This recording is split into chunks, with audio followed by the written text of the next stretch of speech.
Chief Justice John Roberts walked into that hearing room thinking he'd seen it all, until Jasmine Crockett turned his own words against him and left the chamber in stunned silence. Room 2141 of the Rayburn House office building had gone still. Not the peaceful kind of stillness, the kind that comes right before something sharp cuts through the air. On paper, it was just another oversight hearing, but in that room, everyone could feel it. Something was about to erupt. Roberts sat at the witness table in a tailored Navy suit, the kind that costs more than most staffers make in a month. He was composed, polished, some might even say arrogantly calm. This wasn't his first rodeo. He'd testified before Congress before, and he knew the playbook. Say enough. Control the tempo, stay above the fray, but this wasn't about constitutional theory. This time, it was about something far less abstract, judicial ethics. The pressure had been building, stories about undisclosed gifts, conflicts of interest, connections that conveniently never made it into official filings, and this time, there was no black robe to hide behind. Just cameras, questions, and a country watching. The committee members took their turns, some lobbing softballs, others walking a careful line, not too aggressive, not too weak. Then it was her turn. A pause. A name echoed through the room. Representative Jasmine Crockett of Texas. She leaned forward and adjusted the mic. Thank you, Mr. Chairman. Some people barely looked up. They'd heard of her. Sure. A former public defender. A sharp-tongued freshman with a reputation for fiery floor speeches. But this wasn't the House floor. She was staring down the highest judicial authority in the country, and you could almost hear the internal bets being placed. How long can she hold her own? Roberts didn't flinch. He offered her that curated smile, the kind only powerful men learn, polite, patient, patronizing. But Crockett wasn't here to impress. She was here to hold him accountable. Chief Justice, she began, you've said in the past that the court adheres to a strict standard of ethical conduct even without an official code. Is that correct? Roberts clasped his hands. That is correct, Congresswoman. The members of the court follow long-standing principles of judicial behavior. She nodded and flipped a page. Then help me understand. Why was there no disclosure about the relationship between Justice Merritt and a political donor whose case came before the court last year? Heads turned, cameras clicked, the temperature shifted. Roberts adjusted his tie. I'm not at liberty to comment on ongoing ethical reviews or specific justices. Right, Crockett said coolly. But you can speak on precedent, correct? He nodded. Yes. Good, she replied. Because as I understand it, and correct me if I'm wrong, the Supreme Court has historically held that the appearance of impropriety is enough to warrant concern. It's not just about whether something is wrong. It's about whether it looks wrong. Roberts shifted slightly. The appearance standard has guided many institutions, yes. Then wouldn't failing to disclose a close relationship with someone who benefits from a decision look improper? Her voice didn't rise. She didn't need to raise it. The silence in the room did that for her. Roberts was still composed, but the game had changed. He responded cautiously. Congresswoman, I believe we're now in the realm of hypotheticals. I'm not, she shot back. I'm quoting facts from your own court's financial records. Still, she wasn't finished. Do you review them? She asked. Do you personally make sure what's submitted is accurate and truthful? A brief pause. There is a system in place. Each justice is responsible for their own disclosures. Crockett leaned back, unsmiling. Interesting, she said. Because where I come from, if you're responsible for overseeing yourself, you're not being held accountable. You're just checking your own homework. A faint exhale from the gallery. Half disbelief, half respect. Roberts tried to pivot. Respectfully, Congresswoman, the judiciary is designed to operate independently. Our role is not to be swayed by political pressure. No one here's trying to sway you, she said. We're trying to understand why certain patterns keep happening. And why they're never addressed. He opened his mouth, but she raised a hand. Not to interrupt, but to frame her next move. I spent years in Texas courtrooms watching judges lecture young black and brown men about responsibility. About how even the appearance of dishonesty could ruin their lives. So forgive me if I don't buy the idea that the Supreme Court can't be held to the same standard. Roberts adjusted in his seat. Tension now in the way he gripped the table. We take all concerns seriously, he said, with internal review and integrity. You have no binding code, Crockett interrupted. And your review comes from inside the house. A beat. That's like asking a fox to file a security report on the hen house. A ripple went through the room. Not laughter. Tension. Roberts exhaled. The court is not above criticism. But I would remind the Congresswoman that mutual respect between co-equal branches. Crockett tilted her head. I respect the court. I respect what it should be. But respect without honesty? That's just decoration. And the people who sent me here?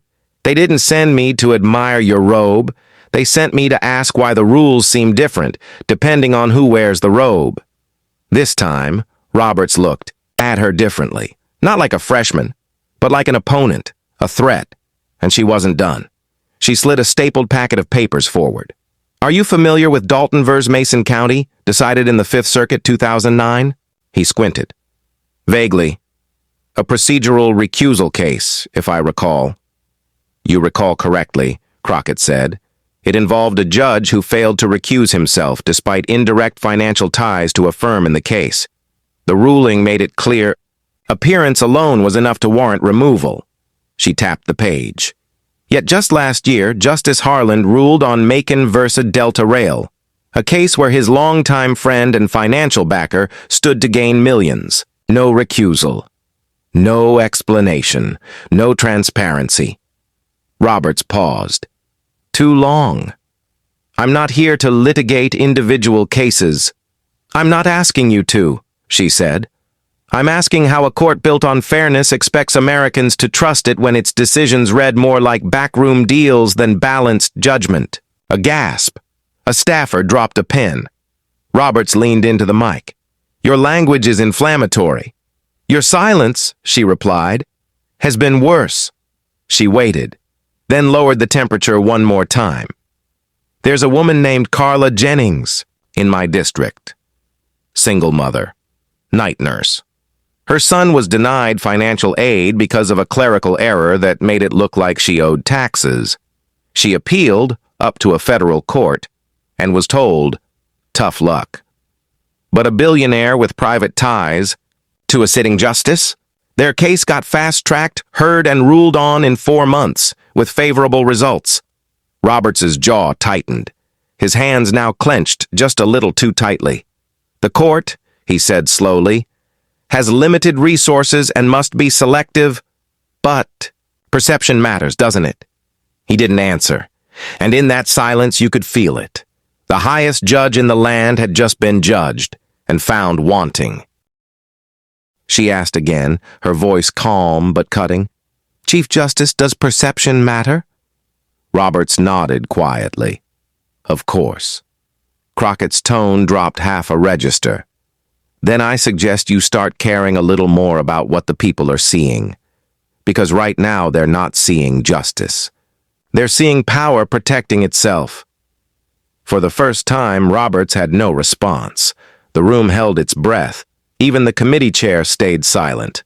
No one dared interrupt. It felt like history was starting to take shape. Crockett didn't raise her voice. She flipped another page. I came here today with respect, but I also came with facts. And the facts say your institution has a problem, a deep one. And it's time someone stopped pretending otherwise. But the real shift hadn't happened yet, not until the Chief Justice realized who he was really sitting across from. There was a subtle change in Roberts's tone. Everyone noticed. He leaned forward slightly, hands clasped, an attempt at composure. But his voice had lost its rhythm, less measured, less sure. "Congresswoman," he began, "while I understand your passion, I would caution against drawing conclusions from isolated incidents without fully understanding judicial process." Crockett didn't blink. "With all due respect, Chief Justice, I'm not drawing conclusions, I'm drawing connections. There's a difference." And right then she felt it. The floor tilt. Eyes in the room shifted. No longer watching Roberts, they were watching her. She turned another page. "In 2013, you gave a commencement speech at Harvard Law," she said, holding up a copy. "You told graduates, and I quote, 'Your credibility is your currency.' You said, 'The moment people stop believing in your integrity, everything else collapses.'" Roberts leaned back, nodded once. "That's correct." "Then tell me," she continued, her voice sharper now, "how does credibility survive when trust in your institution is at a historic low? When more Americans believe the court is driven by politics than by principle?" He didn't answer. You don't get to spend 20 years building a reputation and then act surprised when the silence around your colleagues starts to crack. It opened. Roberts opened his mouth, but Crockett didn't wait. "You called this passion. It's not. It's precision. I'm not yelling. I'm not speculating. I'm asking why Americans like Carla Jennings are held to standards your justices can ignore in plain sight." Her tone dropped. Lower, firmer. "Do you know what it's like to walk into a courtroom knowing the scales are tilted before you, even speak?" She let the silence stretch. "I do. I've watched young men cry after sentencing, not because they were guilty, but because they knew they never had a real shot. Because justice was never about truth. It was about who had access, who had ties, who had time." The room fell into dense quiet. No clicks, no whispers. Just her voice, each word slicing through like glass. Roberts tried to recover. "The court has taken steps." "Not enough," she cut in. "Not when billionaires fly justices to private resorts and no one blinks. Not when you write decisions. That shape lives from behind doors no one can knock on." Then she hit the line that landed hardest. "You're right about one thing. Credibility is currency, and right now your institution is in overdraft." A clerk scribbled the quote so fast the pen nearly tore the page. Roberts didn't offer a rebuttal. He just sat there, still. Crockett let the silence settle, then leaned back. She wasn't performing. She was doing what others hadn't dared. Calling out the court for what it had become. Insulated, selective, untouchable. Roberts smoothed his tie, a gesture more nervous than confident. The committee chair cleared his throat, about to move on, but he paused. Even he didn't know how to follow what had just happened. But Crockett wasn't finished. Not yet. Not until the American people were part of this conversation, too. She wasn't here just to spar with the Supreme Court. She came for something bigger, personal. "For those watching at home," she said now, shifting her cadence, less courtroom, more living room, "there's a man in Odessa, Jorge Salgado. Drives trucks, worked through the pandemic, never took a day off." She paused. When his brother was detained in a private immigration facility and denied medical care, Jorge filed a petition. The court denied it, without even hearing the facts. She turned to Roberts. He didn't understand why. "So I told him because the law was written that way. Because the system makes it nearly impossible to challenge injustice when it hides behind language crafted to protect the powerful." She leaned in again. "And the highest court in this country had a chance to change that. But you refused to hear it. No explanation, no statement, just silence. Still." Roberts said nothing. "These aren't hypotheticals, Chief Justice. These are people who still believe in the law, even when it betrays them. People who think if they work hard, follow the rules, someone at the top will care enough to listen." She looked around the room now, not just at Roberts. "We've got to ask, what happens when those people stop believing? When they stop thinking justice is possible if you don't own a company or fund a campaign or sit on a board? There was no anger in her voice now, just raw truth. I became a lawyer because I thought the law could be fair. I stayed one because I learned the law is only as fair as the people who wield it. She looked Roberts dead in the eye. And today, I'm sitting across from someone who holds more power than most of us will ever touch, but refuses to admit that power can go unchecked, Roberts responded, finally. But his voice had softened. Congresswoman, I don't dispute that some decisions have difficult consequences, but the role of the court is not to play savior. It is to interpret the law as written. Crockett nodded. And what happens when the law is written to serve a few, when it's interpreted to favor the powerful? She didn't need him to answer. She already knew he wouldn't. You talk about judicial independence, she said. But independence without accountability isn't strength, it's isolation. From the back of the room, someone whispered, "She's right." Not loud, just real. She flipped one last page. This isn't about politics. It's about principle. It's about telling people like Jorge and Carla that their lives aren't invisible, that their stories don't stop mattering the moment they leave your courtroom. She looked up. Because if this court won't hold itself accountable, then it's up to the people, through us, to start asking louder, harder questions. The camera zoomed in. Roberts's face was unreadable, mouth a tight line, no smile, no defense. Crockett's final words were soft, measured. I didn't come here to humiliate you, Chief Justice. I came to remind you justice isn't about titles. It's not about tradition. It's about people. People who still believe that somewhere, someone in power gives a damn. She wasn't done just yet. She had one last message. Reporters stopped typing. Staffers froze. Even the other. Members of the committee who'd barely looked up before were now locked in. Roberts sat tall, but his demeanor had changed.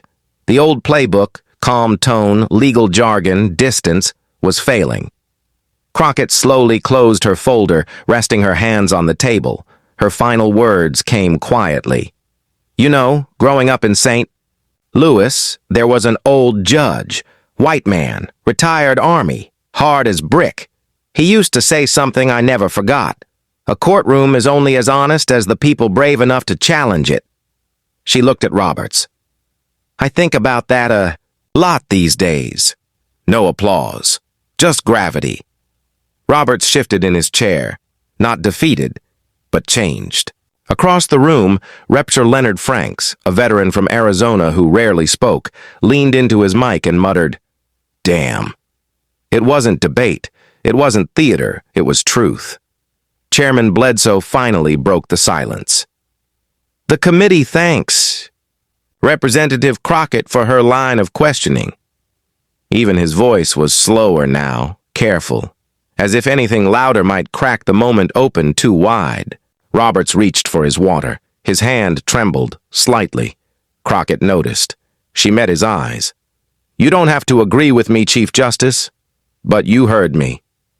No malice, no gloating, just a truth delivered without apology.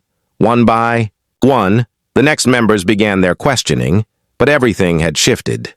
The room, the tone, the weight. Outside, the hearing was already trending. Clips of Crockett's exchange were spreading across the internet like wildfire.